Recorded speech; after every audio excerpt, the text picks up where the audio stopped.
Domingo de la Sagrada Familia. Jesús, María y José. Lectura del Santo Evangelio según San Lucas. Los padres de Jesús solían ir cada año a Jerusalén por la fiesta de la Pascua. Cuando cumplió 12 años subieron a la fiesta según la costumbre, y cuando terminó se volvieron, pero el niño Jesús se quedó en Jerusalén, sin que lo supieran sus padres. Estos, creyendo que estaba en la caravana, anduvieron el camino de un día y se pusieron a buscarlo entre los parientes y conocidos. Al no encontrarlo, se volvieron a Jerusalén buscándolo. Y sucedió que a los 3 días lo encontraron en el templo, sentado en medio de los maestros, escuchándolos y haciéndoles preguntas. Todos los que le oían quedaban asombrados de su talento y de las respuestas que daba. Al verlo se quedaron atónitos y le dijo su madre: Hijo, ¿por qué nos has tratado así? Tu padre y yo te buscábamos angustiados. Él les contestó: ¿por qué me buscabais? ¿No sabíais que yo debía estar en las cosas de mi padre?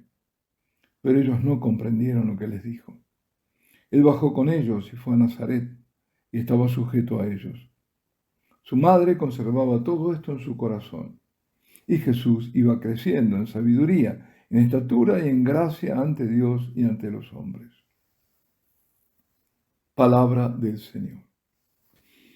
Hoy celebramos a la Sagrada Familia, constituida por José, María y Jesús, y con ella celebramos a todas las familias.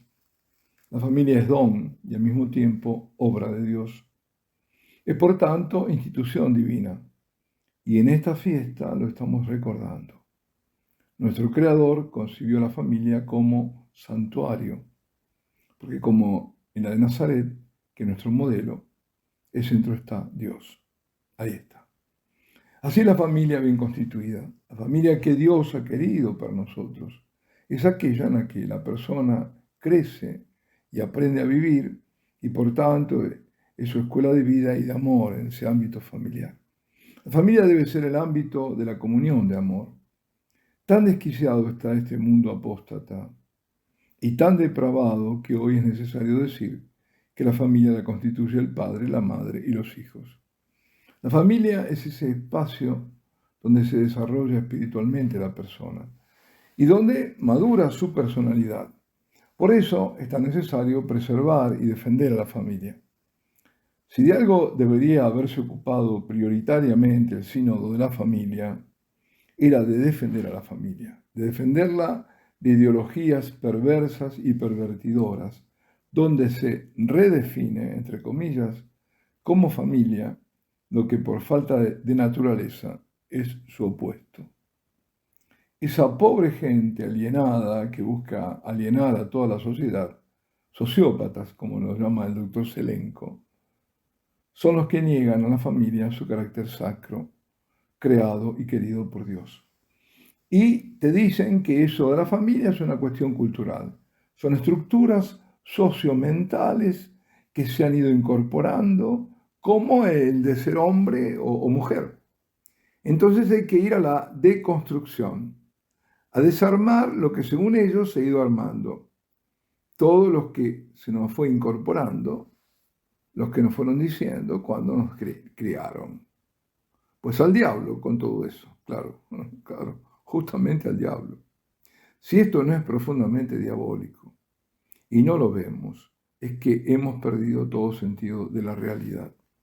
Pues eso es lo que buscan, destruir la realidad para crear una nueva, los nuevos paradigmas, habrán escuchado eso. O sea, imponer un núcleo de ideas, si las podemos llamar así, ideas, que se acepten sin cuestionar.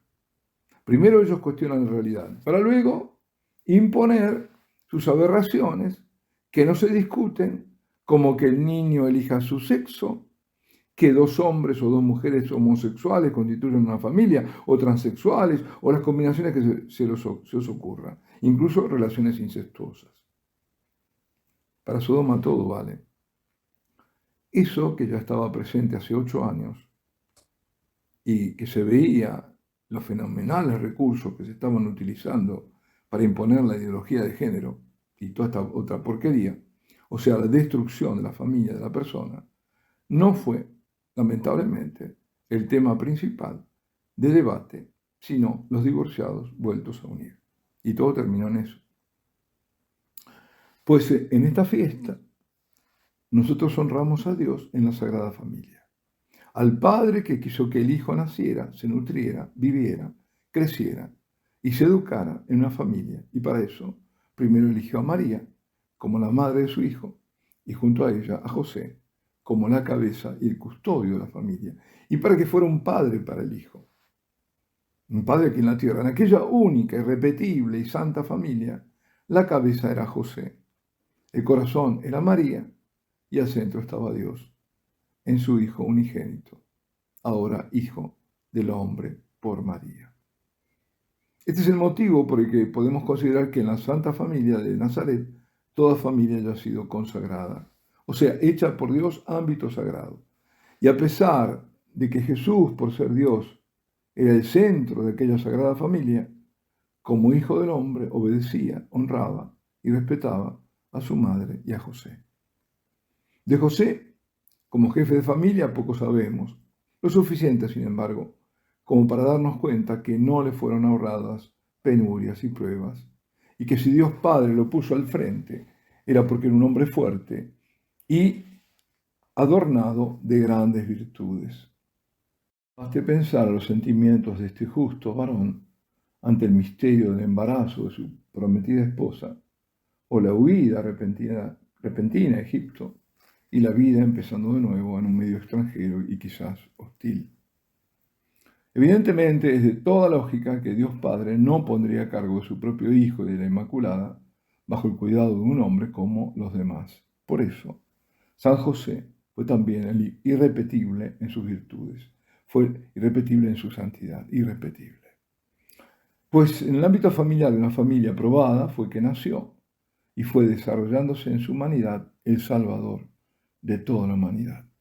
Vivió por unos 30 años en lo oculto de la vida doméstica, en lo cotidiano, en un puesto marginal de la marginal Palestina, periférico, dirían hoy, con respecto a lo que era entonces el mundo, con su dialecto, la pobreza de elementos, la austeridad santa y ciertamente con algunas veces sus privaciones.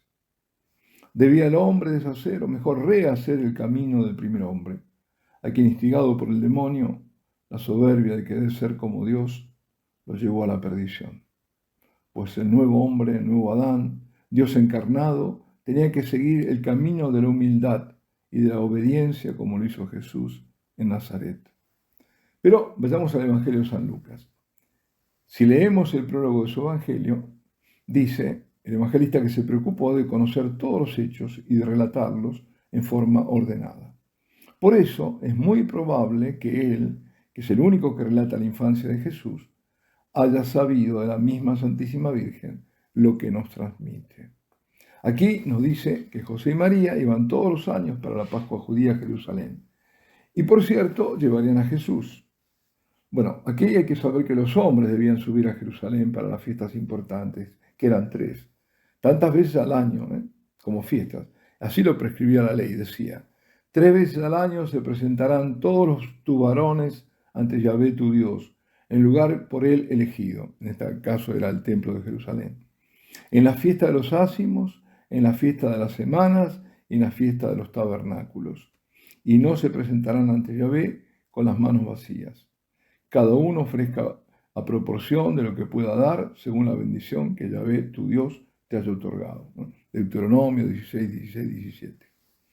Las mujeres estaban exentas, como los niños también, hasta los 13 años los niños, edad en que ya se los consideraban mayores como para asistir al culto. Aquí, pese a que Jesús tiene aún 12 años, van todos juntos, como lo habrían hecho en años anteriores. Iban en caravanas y en las caravanas iban separados, hombres por un lado y mujeres por el otro, y los niños en cualquiera de los dos grupos. Es de suponer que José creía que Jesús estaba con su madre, y María lo contrario, que estaba en la caravana de los hombres con José o con algún otro niño. Recién en la parada, al detenerse al cabo de la primera jornada de viaje, vieron María y José que el niño no había venido y desandaron el camino. Recién al tercer día lo encuentran y en el templo. No había salido del templo y no lo vieron jugando o perdido. No, eso no. Sino todo lo contrario, estaba ahí. Ellos tan angustiados y él tan despreocupado, haciéndole preguntas a los teólogos de aquel tiempo, así los maestros y doctores de la ley, escuchándoles, discurriendo con ellos, y ellos asombrados de aquel niño, de su talento, de sus respuestas. Como cualquier padre en aquellas circunstancias, después de buscarlo sin saber nada del niño, le reprochan su conducta. Y lo hace María, la madre, denotando tristeza en sus palabras, porque eso no lo esperaban de Jesús. Le dice: hijo, ¿por qué nos has tratado así? Tu padre y yo te buscábamos angustiados. Y Jesús habla por vez primera en los evangelios, para dejarlos más atónitos aún, porque les dice: ¿por qué me buscabais? ¿No sabíais que yo debía estar en las cosas de mi Padre? ¿Por qué me buscabais? ¿Es ahora ese un reproche de parte de Jesús a sus padres? Bueno, dice San Ambrosio que no les reprende porque lo busquen como hijo, sino que les hace levantar los ojos de su espíritu para que vean lo que se debe a aquel de quien es Hijo eterno. Bueno, además de eso, yo veo otra cosa. Jesús actuaba como hombre verdadero que era, de acuerdo a su edad de humano crecimiento, y haciendo su voluntad humana, atraído por su inmenso amor a su Padre Dios. Pero no era eso lo que el Padre le estaba pidiendo, sino que siguiese madurando en Nazaret. Por eso finaliza el Evangelio diciendo: Él bajó con ellos y fue a Nazaret y estaba sujeto a ellos. Y Jesús iba creciendo en sabiduría, en estatura y en gracia ante Dios y ante los hombres. Iba creciendo como hombre, no solo en estatura, sino en sabiduría, en gracia. Su madre conservaba todo esto en su corazón. María también crecía. Iba aprendiendo lo que sabía, que ese hijo suyo era hijo de Dios. Este episodio, junto al de Getsemaní, la oración de Getsemaní, son los que ponen mejor de manifiesto la voluntad humana de Jesús en una cierta momentáneo, no sé cómo llamarlo, sí, momentáneo desfasaje.